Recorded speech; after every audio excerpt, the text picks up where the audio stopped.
धुळे शहर पोलीस स्टेशनमध्ये हवालदार पदोन्नतीचा आनंदोत्सव।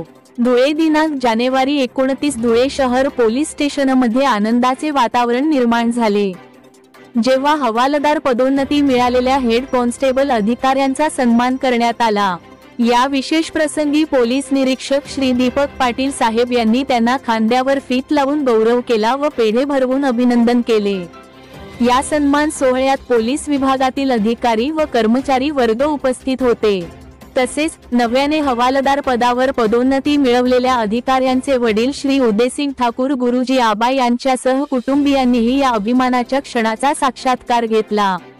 यावेळी बोलताना पोलीस निरीक्षक श्री दीपक पाटील यांनी नव्या पदोन्नती मिळवलेल्या अधिकाऱ्यांना पुढील जबाबदाऱ्यांसाठी शुभेच्छा दिल्या व त्यांच्या कार्याची प्रशंसा केली। धुळे शहर पोलीस स्टेशनमधील हा सोहळा कर्तव्यनिष्ठा आणि मेहनतीला मिळालेल्या सन्मानाचे प्रतीक ठरला।